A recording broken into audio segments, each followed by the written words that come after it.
Hola y bienvenidos al Centro Televisivo Tectón. Yo soy Jesús Sellas y hoy, 29 de enero, la Iglesia nos recuerda a San Pedro Nolasco, presbítero y fundador. Pedro, que descendía de la noble familia Nolasco de Languedoc, nació hacia el año 1189.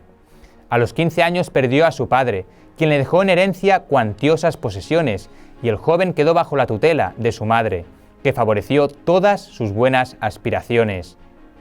Cuando llegó a la edad de casarse, Pedro empezó a considerar seriamente la vanidad de todas las cosas terrenas. Una noche, atormentado por este pensamiento, se postró en oración hasta la mañana siguiente, consagró su castidad a Dios y prometió repartir todo su patrimonio entre los pobres. Algunos autores afirman que Pedro tomó parte de la campaña de Simón de Montfort contra los albigenses. El conde venció a los herejes, derrotó y mató a Pedro de Aragón en la batalla de Muret y tomó prisionero al hijo de este, Jaime, que tenía 5 años. Se cuenta que el conquistador puso al niño bajo la tutela de Pedro Nolasco, quien tenía entonces 25 años y que envió a los dos a España. Pero la mayoría de los historiadores admiten actualmente que no hay pruebas suficientes para relacionar a San Pedro con la campaña contra los albigenses, ni con la educación del futuro rey Jaime. En aquella época, los moros ocupaban la mayor parte de España, y una enorme multitud de cristianos vivían en la península y en África bajo su tiranía. La compasión por los pobres había sido siempre la virtud característica de Pedro.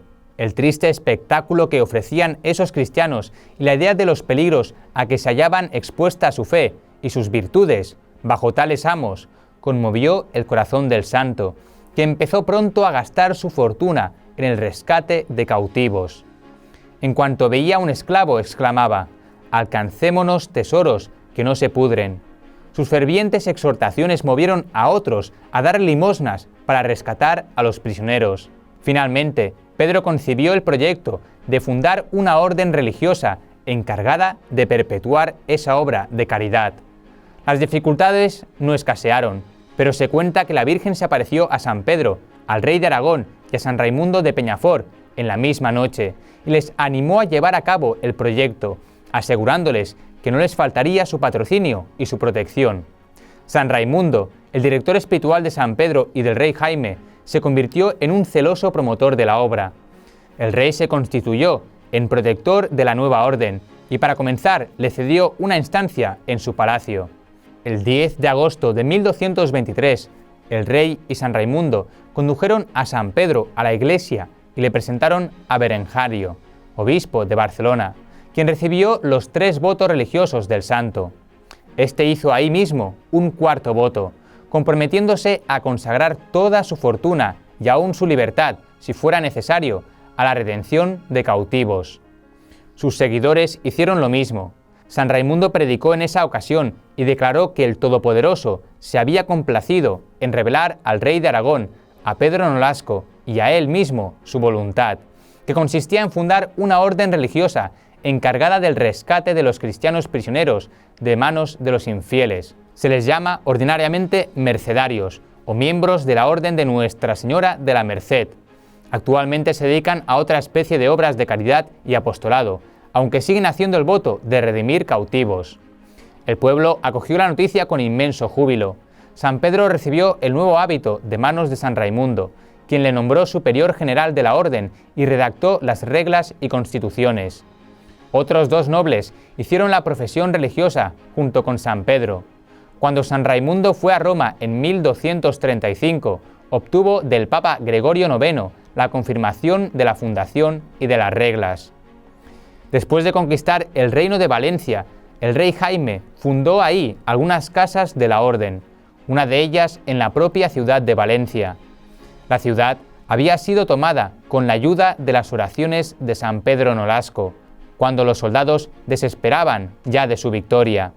El rey atribuyó todos sus grandes triunfos sobre los infieles, las conquistas de Valencia y de Murcia, a las plegarias del santo. Por lo que se refiere al fin principal de la orden, San Pedro mandó que hubiese siempre entre los infieles un par de religiosos encargados de la redención de los cautivos, llamados redentores. Uno de los primeros religiosos dedicados a este oficio fue el mismo San Pedro, y Valencia gozó el privilegio de ser la primera ciudad en que el santo ejerció esta actividad. San Pedro no se contentaba simplemente con consolar y rescatar a multitudes de cristianos, sino que con su caridad y buen ejemplo se convirtió en el instrumento del que Dios se valió para que muchos mahometanos creyesen en Jesucristo. El santo hizo varios viajes a las regiones de la costa de España ocupadas por los moros, así como una travesía por Argelia, en la que fue hecho prisionero. Pero los más terribles peligros no eran capaces de hacerle desistir de sus esfuerzos por convertir a los infieles, ya que el santo religioso estaba literalmente devorado por el deseo del martirio. San Pedro renunció a los oficios de superior general y redentor pocos años antes de su muerte, ocurrida el día de Navidad de 1256.